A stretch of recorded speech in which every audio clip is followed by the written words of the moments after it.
everyone, welcome back to my YouTube channel. First of all, a very happy Diwali to each and every one of you watching. I hope you guys are having a great time wherever you are. It's been an amazing week for me personally, or rather I'd say crazy. I got new piercings. This one's a bit tender, but this one's healing pretty well. I went to Diljit Dosanjh's concert in Delhi. Who knew that would happen? Uski bahut solid story hai. Maybe I'll make a separate video about that. But yeah, anyways. Secondly, thank you so much for all your love and support on my first ever YouTube video. I have read all your comments and have tried my best to reply to each one of them. And उन्हीं से कुछ suggestions लेके मैंने कुछ दिन पहले एक poll डाला था asking you guys what you want to see next. And the books and resources I used for class 12th and CUET was the most requested one. So that is what we're here with today. And yeah, I hope you guys find this helpful. Let's get into it.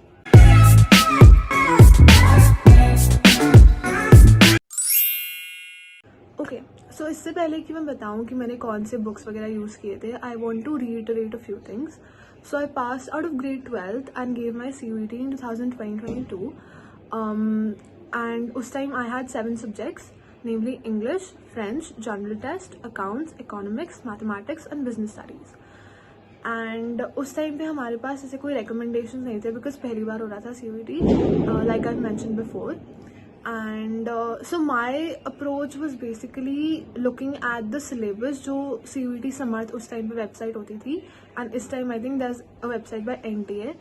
And मैं उस पर गई, I looked at सारे subjects का syllabus and then I decided कि हाँ maybe this book will work for this syllabus and so on.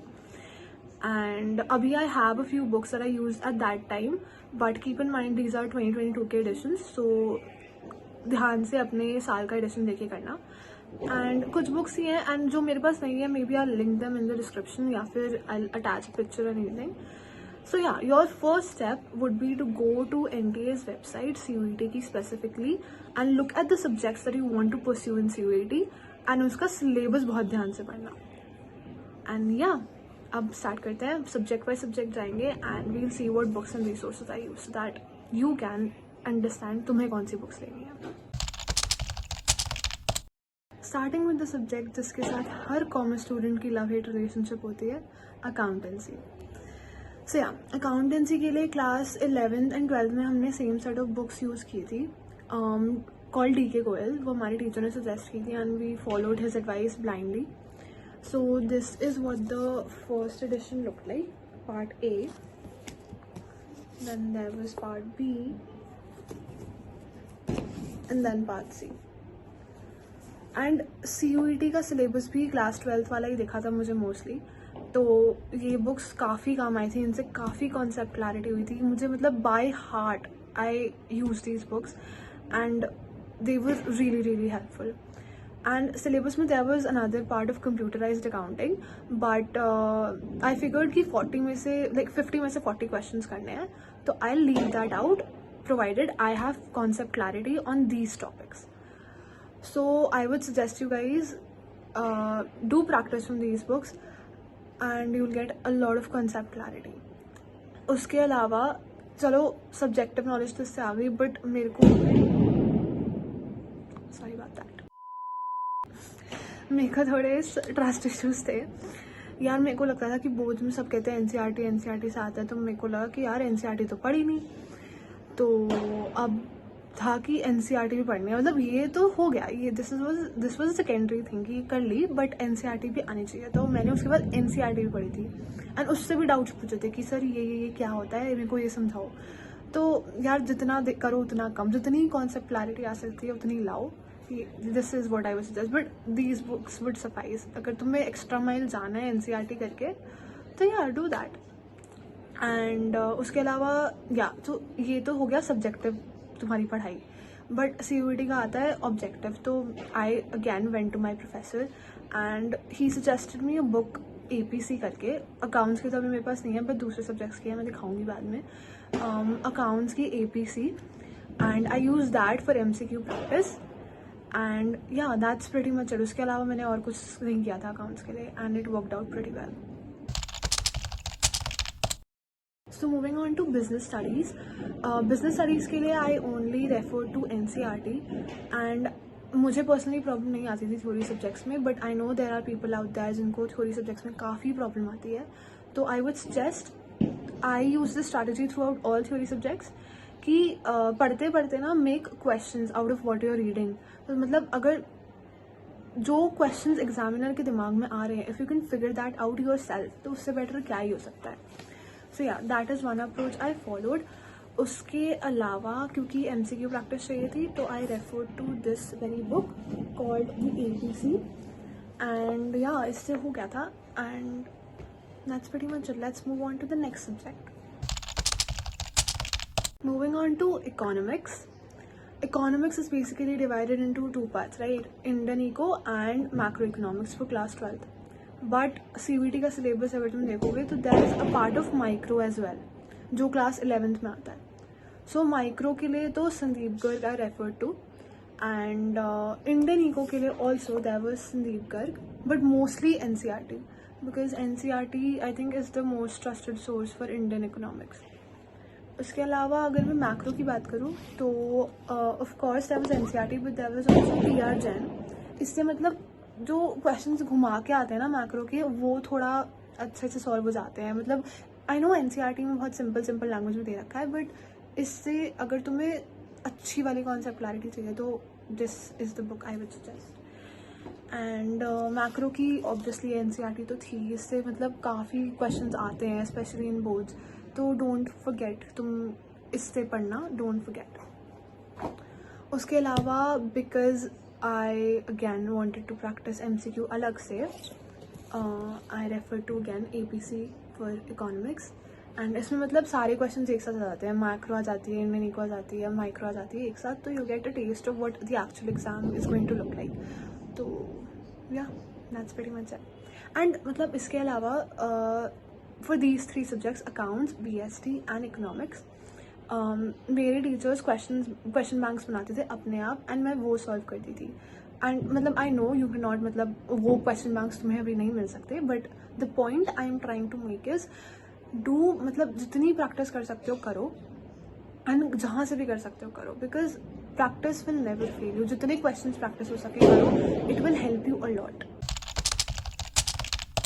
Alright, moving on to mathematics. So maths दो type की होती है, standard maths and applied maths. And मेरे पास standard maths थी, तो I refer to NCERT for class 12th only. And उसके अलावा मेरे को थोड़ा कॉन्सेप्ट समझने में प्रॉब्लम होती थी बिकॉज ऑनलाइन था मेरा 12th भी.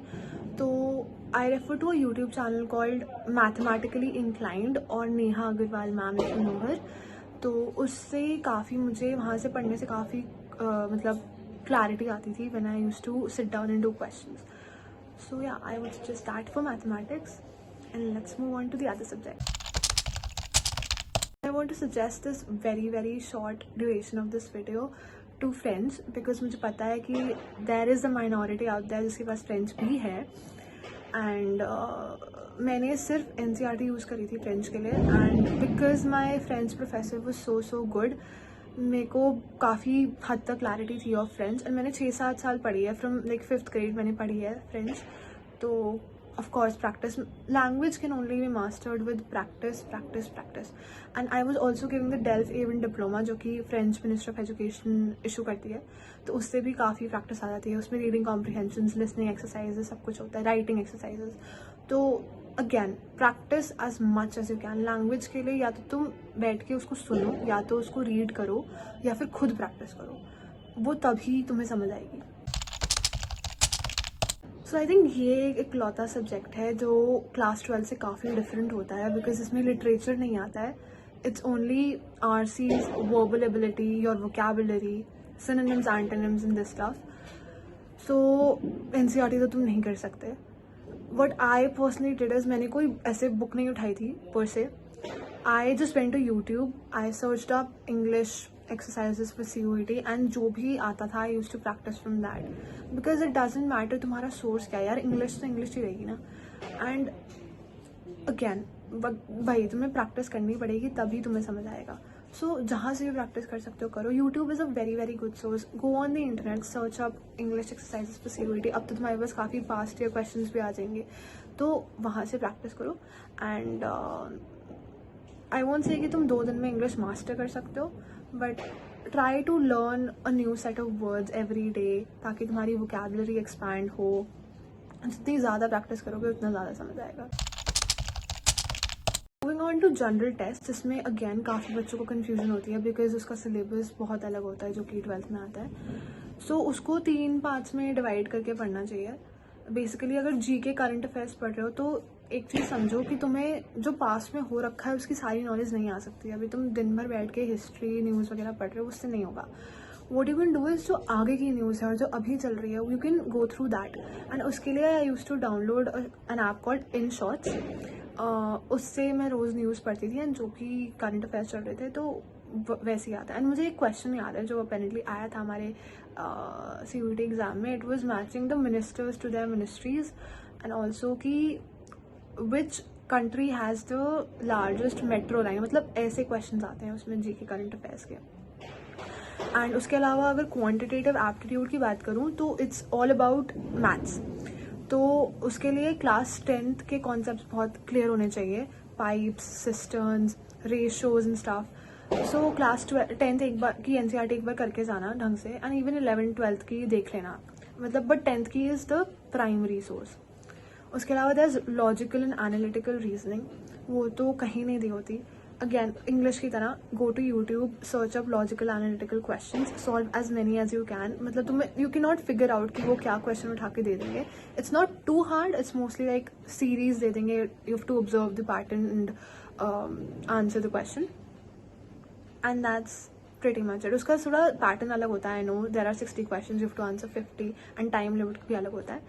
But if you practice this तो हो जाएगा. एंड अगर कोई बुक चाहिए तुम्हें तो I personally refer to this book. It's from Arihant. मतलब आई वोंट से कि मैंने पूरी बुक करी थी. अगेन जो मैंने पहले तुम्हें सोर्सेज बताए, आई रेफर टू दोज मोर.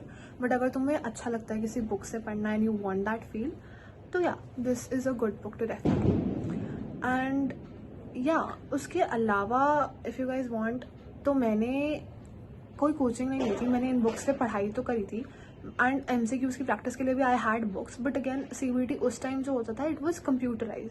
तो आई वांटेड कि एक कंप्यूटर पे भी मुझे प्रैक्टिस हो एक टाइम्ड एनवायरनमेंट में. तो I went to IMS and I purchase their mock test. वहाँ से मैं पढ़ती नहीं थी, पढ़ती मैं खुद ही थी. And I use to practice mock test from IMS. तो वो एक और सोर्स था जहाँ से मैंने पढ़ाई करी थी. And yeah, that's pretty much it. I hope this video was very very helpful for you guys. And अगर पटाखों की आवाज़ आ रही तो I'm very very sorry, but it's natural, Diwali का टाइम है. And yeah, I hope again this video was helpful. कुछ और जानना चाहते हो, कुछ और पता करना है तो let me know and I'd be happy to help you guys. And yeah, thanks for watching. Bye bye.